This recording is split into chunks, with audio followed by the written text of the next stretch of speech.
Friends, today మా lunch chicken dry ఫాస్ట్గా టేస్టీగా ఎలా చేసుకోవాలో ఈరోజు నేను మీకు చూపిస్తాను.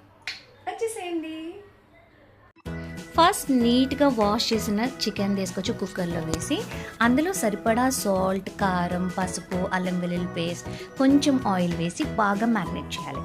మ్యాగ్నేట్ చేసిన చికెన్ని కుక్కర్ క్యాప్ వేసేసి స్టవ్ మీద పెట్టి 3 విజిల్స్ వేయించాలి.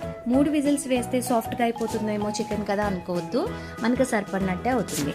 నెక్స్ట్ ఒక ప్యాన్ పెట్టుకొని వేరే స్టవ్ మీద అందులో కొంచెం ఆయిల్ వేసి, చాలా తక్కువ వేసుకోవాలి. దెన్ 2 ఆనియన్స్, 1 కిలోకి 2 ఆనియన్స్ వేసుకొని బ్రౌన్ కలర్ వచ్చే వరకు ఫ్రై చేయాలి. బ్రౌన్ కలర్ వచ్చిన తర్వాత కుక్కర్ విజిల్ తీసేసి 3 విజిల్స్ అయిపోతాయి కదా, ఆ చికెన్ని ఈ ఆనియన్స్కి యాడ్ చేసేయాలి. అందులో కొంచెం వాటర్ వస్తుంది, ఆ వాటర్తో సహా వేసేసేయాలి. వేసిన తర్వాత ఫుల్ హై ఫ్లేమ్లో పెట్టేసి మనం దాన్ని ఒక్క 5 మినిట్స్ వదిలేసేయాలి. 5 మినిట్స్ తర్వాత ఒక క్యాప్ ఓపెన్ చేసి అందులో కొంచెం చికెన్ మసాలా యాడ్ చేయాలి. కొంచెం సరిపోతుంది. సో యాడ్ చేసిన తర్వాత బాగా కలిపేసి మళ్ళీ క్యాప్ పెట్టి ఒక్క 3 to 4 మినిట్స్ వదిలేస్తే చూడండి, నీళ్ళు మొత్తం ఎగిరిపోతుంది. అందులో కొంచెం కొత్తిమీరని యాడ్ చేసి బాగా మిక్స్ చేసి దాన్ని మళ్ళీ క్యాప్ పెట్టేసి ఉంచేసేయాలి.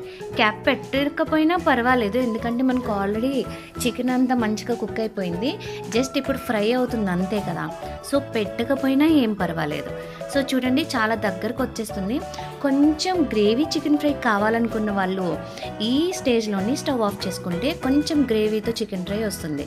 లేదు మాకు డ్రై ఫ్రై కావాలి అనుకున్న వాళ్ళు ఒక్క 2 మినిట్స్ హై ఫ్లేమ్లో ఫ్రై చేసేస్తే అది డ్రైగా వచ్చేస్తుంది. మా చికెన్ ఫ్రై అయితే రెడీ అయిపోయింది. Tasty chicken fry. ఎప్పుడెప్పుడు తిందామా అని నేనైతే వెయిటింగ్. చాలా టేస్ట్ బాగుంటుంది ఫ్రెండ్స్.